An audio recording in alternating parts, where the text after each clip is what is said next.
Hi everyone, hope you're all doing well, and today we're going to talk about three UK stocks that are going bonkers at the moment. Now these are three companies that have reported earnings this week, three UK companies that I own, and since I did my portfolio review on Monday, just very quickly in 1 week it shows you how much can change with these three companies, and they have performed very well because of some news they've brought out, and we'll go through them today.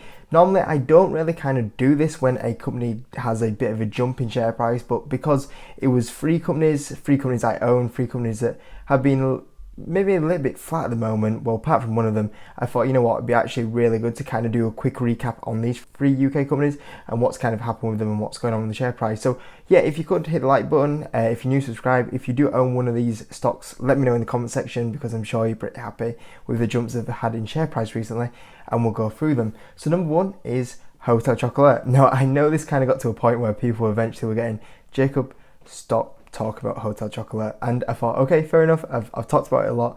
I kind of was banging on about this company for like the last kind of 3 months.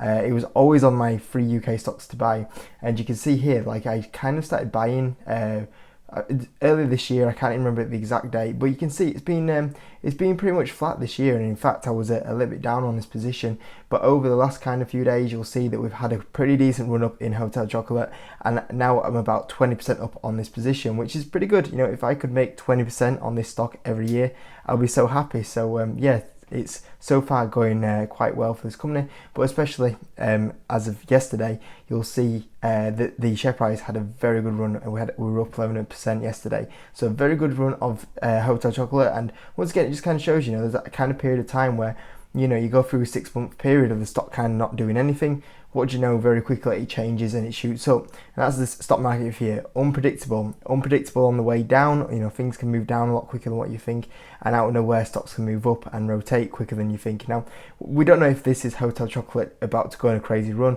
We don't know if Hotel Chocolate will stay flat again. We don't know if Hotel Chocolate will go down again, but it's just kind of being prepared that anything can happen in the short term. Very quickly in the stock. But if it does stay like this, it does kind of show that patience does pay off. So Hotel Chocolate came up with a trading update, and that's what sent the stock up. And the trading update came out on the 5th of October. You'll see that the revenue increased 21% from to 164 million, with the previous year 136 million. So yeah, very good increase. So these were the 52 weeks from June to June. And yeah, 21% increase is very good. You know, this is a company that historically grows around about a 10% revenue rate, so it's a very strong year for this company at the moment. Now, a lot of this revenue, as you can see, 70% was actually through the digital sales, so we've still got a lot of store sales to come in at the moment, and you'll see that the stores were actually closed or disrupted for 6 months of the period. So even though this is like June to June, the revenue still grew at 21%. So you're thinking here, if for this earnings, 6 months of that had the stores closed, you add in 2022 when we get the 6 months of stores being opened, once again we should see a very good amount of growth coming out of this company. So yeah, this company at the moment is not only a company that's growing at 10%, 20% growth, and we still have the stores to factor in as well. So everything's looking very positive there for Hotel Chocolate. Now they did go and point out where a lot of this growth was coming from, and obviously we know the digital sales are being absolutely amazing. Velvetizer, so Velvetizer was one of the recent products that was launched, I think it was 2 years ago. Game-changing product for this company. Personally, I own one, and I owned one before actually investing into the company, and it wasn't until I looked into the company and had that experience I went, oh, this is a really good company. I enjoy the Velvetizer. It's the best at home hot chocolate I've ever had. Some of you guys might have one. They're a little bit expensive. They're about £100, I think it is. But yeah, you get a couple of taster packs. But then what you have here is people get hooked into that, and then what they do is they go to the subscription model, or you might go to the shops and get them, but some people will get the subscription model. So then you have people ordering all the time the hot chocolates, and they're coming to you. So this was one of the really great products that's been added in at the moment, and if any of you guys do have that, I know it's a little expensive, but if you do have one, you'll know how good a product that is. And as well as that, what you have at the moment is the margins they make on that are fantastic. So that was like one of the best products that they do have at the moment. And you can see here, this is stuck with the customers, because we have a loyalty increase of 31%, which is one thing they've tried to increase. Next thing, the US growth. US growth has been strong once again, and Japan, you know, this is a company that has only been UK based, but now you're adding the US growth and the Japan growth, it's all starting to add up into this company as well. Now, what has happened recently, they have started to invest a lot into the capacity. So they have increased their production capacity by 66%, and that is to support 250 million of sales per annum. So at the moment, we've just seen them do 160. So they have now got the capacity to go up to 250 million. So it's good to see that's where the target is to get to. And you'll see here they have done their equity placing in July, raised 40 million to fund further factory expansion and growth channels, which will support 500 million chocolate sales in 3 years, which is a pretty impressive statement. We also had a little bit of update saying that group trading is in line with management expectations for the first 13 weeks of financial year 22, which is very good. And just on the outlook side of it, we just had basically them saying, look, everything was very good and everything should be good once again. So it looks like we're on for another strong year going forward. There's a little bit about the dividend. It looks like there's no plans for the dividend to come back at the moment. Totally fine with that. I said previously I would prefer them to carry on growing at the rate they are doing than bring back a dividend, so I'm fine with that decision. And also just a little bit of a side note as well, you know, one thing that we're seeing at the moment is a lot of companies that are getting a lot of negative press at the moment for not being very ethical really, or good stocks to invest in from them sort of reasons. And this one company does stand out as probably one of the more ethical companies that I do own. You know, it is one of those companies that is trying to do things by the book and correctly, which I guess is something to shout out about now, because it does seem like there is a bit more. It's not every stock, but there's a certain few stocks that do get targeted for not being ethical, where there's plenty of them out there, but there's always a certain few, and I think it's good to kind of calculate that sort of thing in at the moment, because it does seem like there's a few stocks that are getting the share price challenged because of them sort of things, and I think this is probably actually one of the best that I do own for that reason. So yeah, the number one was Hotel Chocolate, very strong earnings, good outlook, good plan to go where it's going to be in the future, and you can see that reflects in the share price completely. And for a stock that I was down 8% on to be now up 20% on, it's been a good couple of days for Hotel Chocolate. Next up, one stock that I was considering selling, Greggs. Greggs had a very good day today. You can see it actually went on a bit of a run. It had a little bit of a sell-off at the close. Don't know if that's actually completely correct, because sometimes Google charts can be a bit mixed up with UK stocks, and when it's like a sell-off like that, it's not sometimes always correct. But they still had a good day, up 7%, and overall that put us somewhere about 115% up on this position now. If we do have a look into Greggs and their recent earnings, they brought out their Q3 trading update and Capital Markets Day. They came up with saying their 2-year like-for-like sales were up 3.5%. So yeah, this is comparing to pre-CV. So good to see that we're now higher than pre-CV sales. Of a year-over-year perspective, obviously that looks absolutely phenomenal. But obviously there's a lot of things to factor in there. But that we are now moving in the right direction. Good to see. It's good to see that delivery sales are now developing well to 943 shops. So I think previously that was 500. So that's a massive increase, and that's nearly like half the shops now. So we're seeing the delivery rollout happening more and more. Continue to expect around 100 net shop openings in 2021, so more shops being opened. One of my big things about Greggs is that I do worry about is that if they do get to a point where they keep opening stores and they do overlap, I don't want them to get into that situation, but they are still currently opening up more stores. Expect full year outcome to be ahead of previous expectations, so that's always a positive sign. Investors love it when you say, oh yeah, we're going to beat expectations. You know, aim, you know, set your bar low, and then if you beat them, everyone kind of loves that. So yeah, that's good. I should really highlight this, but they did kind of say that there is a lot of pressures out there with inflation. We know this with a lot of companies right now, so something to keep an eye on, but it sounded like in this report that they are managing it pretty well. And what's quite interesting is their actual development plan they came out with. So they actually came out saying that their ambitious target to double turnover over the next 5 years to 2.4 billion in 2026. So yeah, to double the revenue they're doing to 2.4 billion in 2026 is pretty impressive. I mean, we'll see if we can do it. I mean, I saw that and I thought, oh, I don't know if they can do that. You know, I think they could potentially get somewhere around the 2 billion range, but to get to 2.4, that is ambitious. And I think the big thing that kind of was surprising about this is that they more than likely will go under a big management change in the next few years. Like Roger Whiteside, who's probably, it was probably 25% of the reason why I bought this company is because of the management team. He will probably leave in the next 5 years, so this will probably end up happening under a brand new management team, which is also the one reason why, or additional reason why I considered selling it as well, is that we are going to have a management change in the next few years, and I don't know if any management team could live up to what the previous management team has done for this company.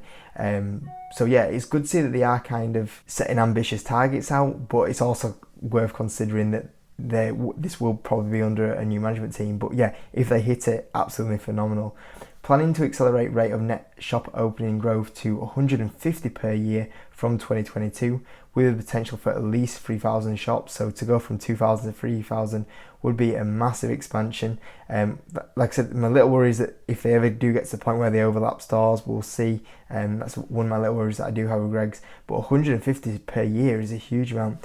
Extending evening trade to more shops. So there's a few shops that are going to get outlined to an 8 p.m. close. Now, I'm not sure how I feel about that. I mean, sometimes I do go past a couple of Greggs and go, they shut pretty early, to be fair, and it's still quite busy. At the same time, I think, are people actually going to get to 6 p.m. and go, oh, you know what I'll have for tea? A sausage roll tonight. I don't know. I don't know how I feel about that, because I can see it working in some locations.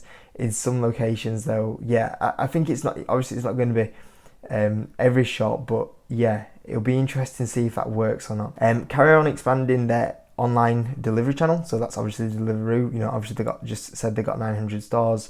Obviously they're probably looking at getting that up to probably 2,000 in the next 5 years. So yeah, that's probably something that they will work on. And this was probably the one standout thing for me that was in this whole thing, which was our plans are based on further opportunities that we see for Greggs in the UK market. In the long term, we think there could be also potential for Greggs internationally.